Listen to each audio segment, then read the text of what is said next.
Winston Churchill. This is an exact replica that we had made, and we actually had to call the chief historian of the White House and get them to send us photographs of it and measurements of it so we could recreate it for this Oval Office. This is what the Oval Office looked like when George W. Bush was in it. It is dramatically changed, but the main thing that has changed since Barack Obama was in it is that bust, which was a gift from the British, our closest ally and friend. This was a gift from the British as well, the Resolute desk. That bust was taken out and boxed up and shipped back to England. It was a gift after the attacks of 9/11. It was how it was done that bothered me and confused me. It was boxed up after the British Prime Minister said, no, Mr. President, that's a gift from the British people. And Barack Obama said, no, well, we don't need it. And he said, well, you put it in a museum. It was a gift from the British people. And what happened next was the Prime Minister left and Obama had it boxed up and shipped back. Well, we obviously couldn't get the original, so we had another one made and put it back where it belongs. But this is the key to the show tonight. This is where things for me, when they took it, go ahead, Wade, when they took it out of the Oval Office and they shipped it back to England, that's when things got confusing. But to me, that's where our journey begins. The only guy who I think gets it, and the key to him getting it is he was born in another country. And we've had him on the show several times before. But this is the only man I think that truly understands Obama, because he had something most Americans don't, in a way, an anti-colonialist upbringing. This guy meant something to Dinesh D'Souza as a kid. This guy played a role. Director, co-writer Dinesh D'Souza, and executive producer of a new film, John Sullivan, are here. The new film is called 2016.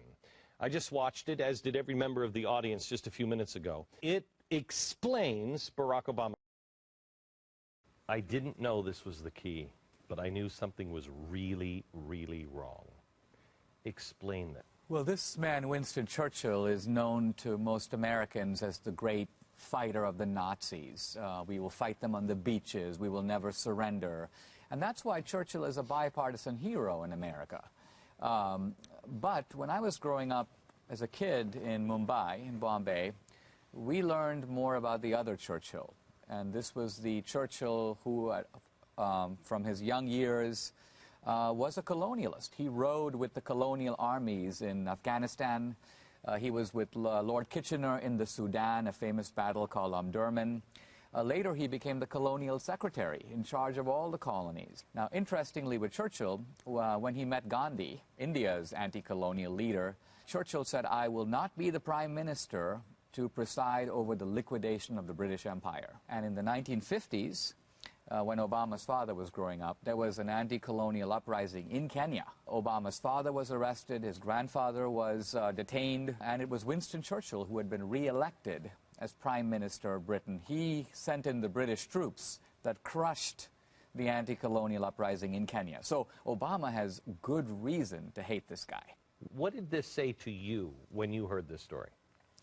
Well, the Churchill incident actually came to me after I had started thinking about the anti-colonialism of Barack Obama. The reason I got onto that topic was I started almost casually reading his autobiography, Dreams from My Father. Keyword, from. From my father, right? He's not talking about his father's dreams. These are the dreams that he, Obama, got from his dad. Right. And as I was thumbing through that book, I realized that this is not about Selma. It's not about the civil rights movement. Obama or his father didn't sit at segregated lunch counters. They're not descended from slaves. This is a third world story that moves from Hawaii to Indonesia to Kenya. And I realized, Obama's talking about rickshaws, lepers, kids crossing the road, the smells of funny types of food. And I'm like, wow. That's what I grew up. That's the familiar sounds and smells of the Bombay I was raised in. So as I began to think about Obama's ideology, when this incident came up, it became a sort of a test for me, a confirmation that I was on the right path, because to me the strength of a theory is this. Can it explain facts that no other theory can explain? So people will say, Obama's a Muslim, Obama's a socialist, Obama's this, Obama's that, but this theory, this fact, the Churchill bust, the anti-colonial theory explains, and all other theories fall short. So to me, it was an eye-opener. Right. But it is the anti-colonialists. I mean, his father and his mother were Marxist as well. Well, remember that anti-colonialism burst on the world in the 50s and 60s, and the Cold War was raging, and for all these newly independent countries, they wanted to be anti-Western, anti-British. America had been coming to the forefront. So how do you be anti-Western? Who was America's enemy? The Soviet Union. So it became natural for all these guys to say, we're against these guys. We embrace the Soviets. We embrace socialism. We go the other way. And so Nehru went that way, Sukarno in Indonesia, Nkrumah in Ghana. This was the world I grew up in. My father felt this way. My grandfather felt this way. So when I read Barack Obama felt this way, I'm like, that's the way the world was for a lot of these people. Yeah, there are even conservatives who will say of Obama, you know, he's just a bungler. He's an amateur. He's an incompetent. He's never.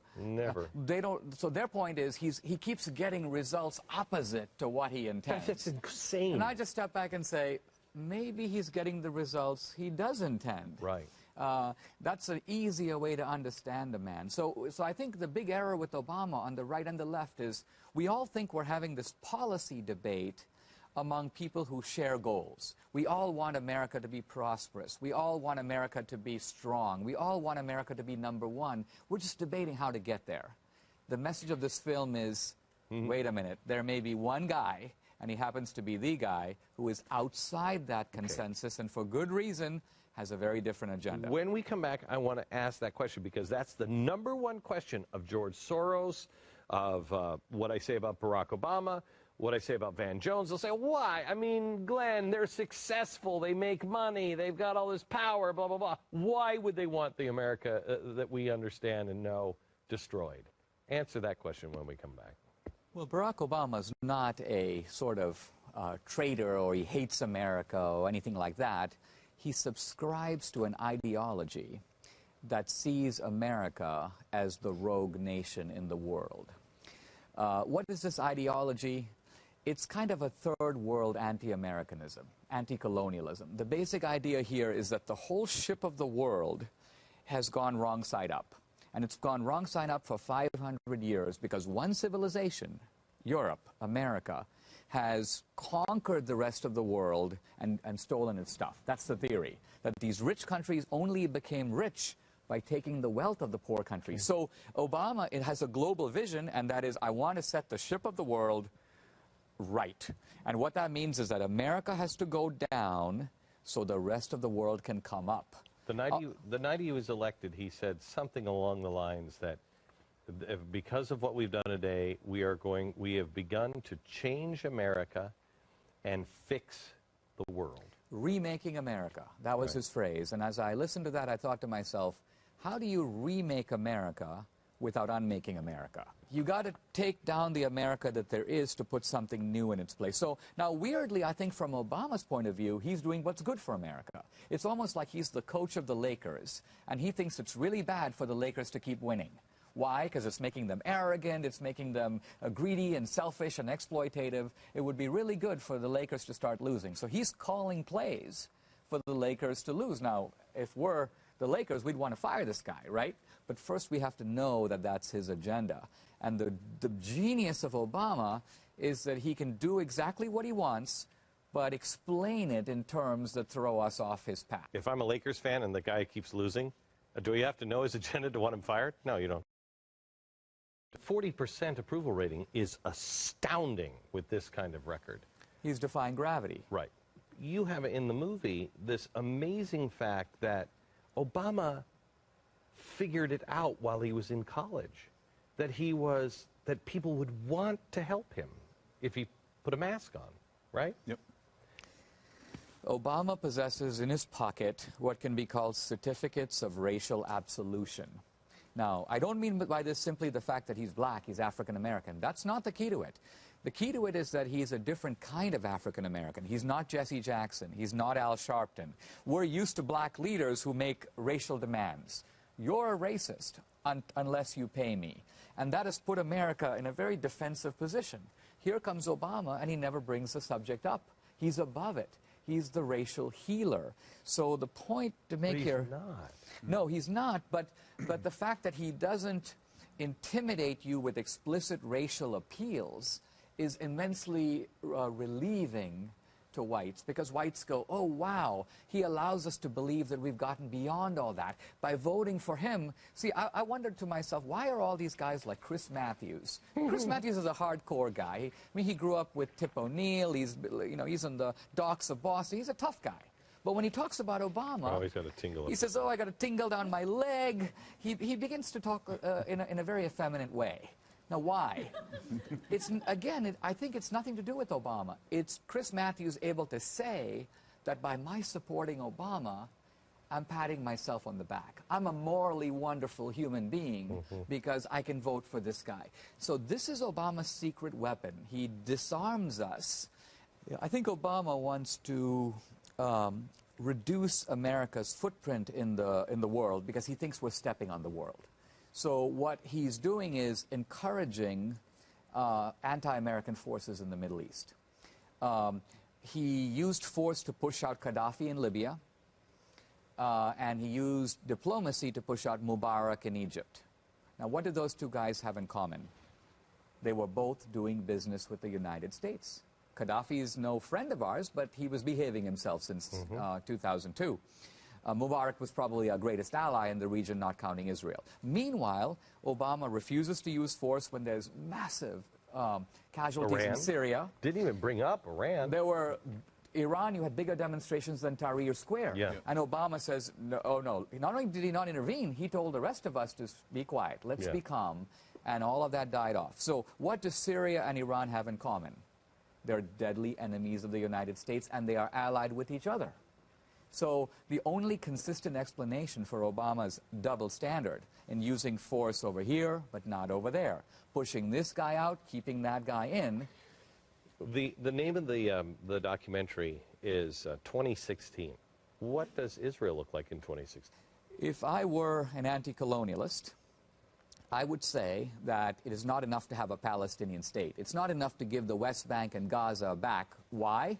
Because the anti-colonial view is that Israel itself is the little colonial power, the little American surrogate sitting and occupying Muslim land. So if I was an anti-colonialist, I would think, what is a clever way to get rid of Israel, to return the whole of Israel to the Muslims? Now, I think I would know the Jews aren't going anywhere, but I would think of ways like, what if I were to support a right of return for Palestinian refugees? What if I were to make it so that Muslims would be the majority in Israel?